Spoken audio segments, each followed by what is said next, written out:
Hi friends, welcome back to my channel. So today we are gonna study biodiversity and conservation. So first let's study what is biodiversity. So what is biodiversity? Biodiversity is defined as the variability among living organisms from all sources including terrestrial, marine and other aquatic ecosystem and the ecological complexes of which they are part. This includes diversity, that is variation within the species and also between the species and of the ecosystem.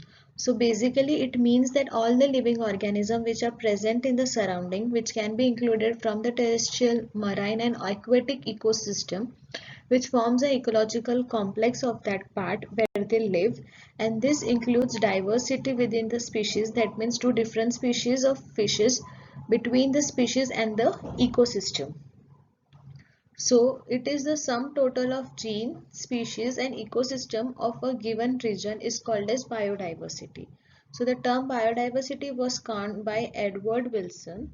Levels of biodiversity can be studied in three levels. First is genetic biodiversity, second is species biodiversity and the last one is ecological biodiversity.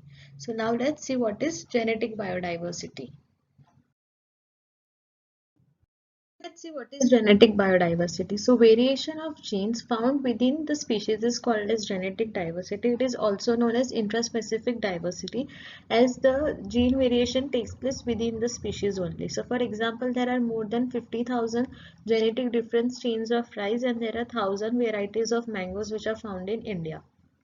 You can also take an example of dogs.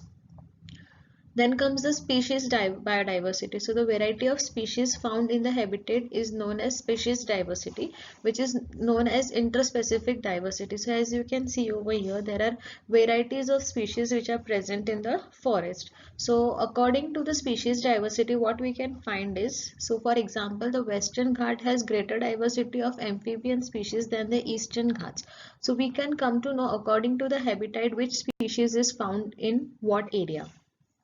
Then comes ecological biodiversity. So this includes the variety of different habitat found in a particular area is called as ecosystem biodiversity. So as you can see over here, so we can also find aquatic plant, aquatic biodiversity in forest region or in mangrove regions, or take an example of India. So we have wild diversity as a desert region which we find in Rajasthan and Rann of Kutch, mountain hilly regions in the north, then beaches and surrounding area in the coastal regions. So this forms the ecological biodiversity.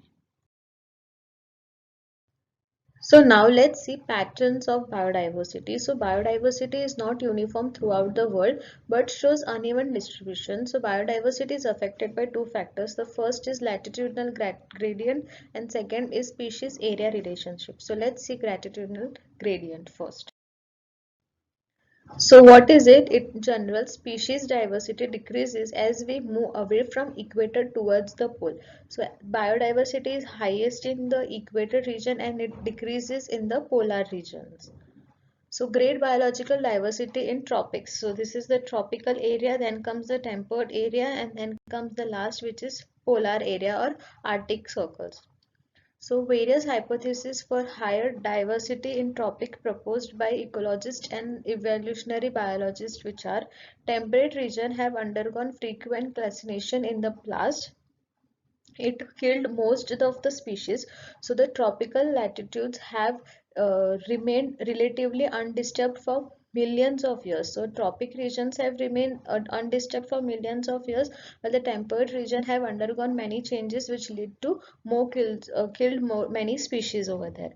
Then tropical environment are less seasonal, which promotes Nike specialization and leads to greater species diversity. More solar energy is available in the tropics, which contributes to higher productivity and in turn might contribute indirectly to greater diversity, because solar energy is directly falls on this equator, so there is greater diversity over here. Now second comes species area relationship. So Alexander was the German naturalist and explorer who observed that within a region species richness increases with increasing explored area, but only up to a limit. That means that if the area is more, the species richness is also more in that area. So species diversity is directly proportional to the area, but to a certain limit. So the relation between the species richness and the area for the wild variety of taxa is given as a triangular hyperbola. As you can see over here, this is a triangular hyperbola which is formed. So on the logarithmic scale, the relationship is a straight line, which is described by an equation as log s is equals to log c plus z into log a, where s stands for species richness, a stands for area, z stands for slope of the line, and y stands for y-intercept, which is species richness. So basically in this hyperbolic curve you can also write s is equals to c. S is directly proportional to a square. That means s is species richness is directly proportional to the area, and proportional is equal to c which is over here y-intercept. Okay. Now let's see what is importance of species diversity to the ecosystem. So there are three importance. First is stability, then there is productivity, and then there is ecosystem health. So if the species diversity is maintained, there is a stability in that system. Then there is productivity, means the species can give rise to another species, and that way the reproduction goes on and the species is continued and the ecosystem health is maintained in that area. Now, let's see what causes loss of biodiversity. So, there are four main causes. First is habitat loss. So, habitat loss is a destruction of the ecosystem by unwanted human activities such as urbanization, intensive farming, deforestation, mining activities, and so on. So, when the vegetation is cleared by human activity, the continuous habitat becomes fragmented, and this is known as habitat fragmentation. Degradation of natural habitats are threatening the species. Now, second is overexploitation. It is harvesting of renewable resources to a great extent. Renewable resources are the resources which are available in plenty or which can be regenerated by the humans again and again. This has caused great losses in biodiversity. Now alien species. So invasion of alien species in the natural habitat causes decline in the native species. That means if the new organism is entering into a natural habitat in an area, then there will be a decline of the species which is living over there, because there will be limitation of resources. Coexistation. When one organism becomes extinct, the other associated obligatory species also tends to extinct. So for example, a host fish becomes extinct, then all the organism living on that fish will also become extinct, because they won't get food, because they used to get the food from the host fish. But if they are only not present, this microorganism would not be able to live, and they will also become extinct. Now moving on to the major categories of threatening species. So the first is extinct species. The species that completely disappeared from earth are called as extinct species. Then comes the endangered species. The species whose population is drastically reduced and are in the danger of extinction are known as endangered species. So for example, Asiatic lions, one-horned rhinoceros, lion-tailed macaque, and Nilgiri thar are the examples of endangered species. Then comes vulnerable species. The species that likely enters the endangered categories are called as vulnerable species. So for example, wild goat, wild yak are the examples. Rare species, the species with small population which are neither endangered nor vulnerable are called as rare species.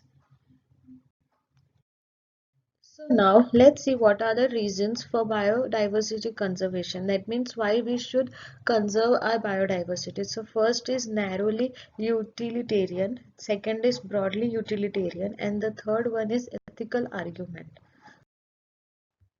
Firstly, there is narrowly utilitarian. So economic benefits from nature. They provide us food, firewood, fibers, medicines, construction material, and also industrial products. So this all is provided by nature to us, and this should be provided to the next generation also. So we should conserve our biodiversity, that is our environment. Second is broadly utilitarian, that means the ecosystem services which they are providing to us. So just try to calculate the value of oxygen cylinder. It's very costly, right? So you don't even know what environment is providing us in free. So for example, Amazon forest produces 20% of total oxygen in the atmosphere of Earth. Also, pollination of plants through pollinators like bees, birds, and bats are important because pollination will take place, flower will be formed, and flower will turn into a fruit, and we will get food to eat. So this is how biological system services are provided to us. Now, ethical argument. There are millions of plants and animals and microbes on this earth with whom we share. Each species on this earth have some intrinsic value. It is therefore our moral duty to take care of all the living creatures and pass on the biological legacy in good order to the future generation. We should also take care of these microorganisms, plants and animals. Now, what are the approach to biodiversity conservation? How can we approach them? So, conservation of biodiversity is done by two methods. First is in situ conservation. So, it is a conservation of wildlife within the natural habitat. For example, natural parks, sanctuaries, biosphere reserves, etc. Ex situ conservation, it is a conservation of wildlife outside the natural habitat. For example, zoo, botanical garden, seed banks, etc. So now let's see what are the conventionals of biodiversity. That means the act which has been implanted.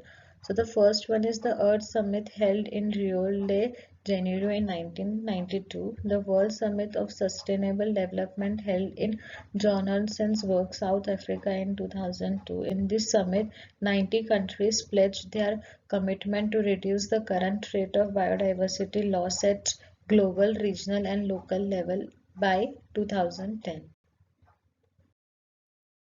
Thank you. Hope you like this video. Please don't forget to like, share and subscribe and share your views in the comment section below. Till then, bye.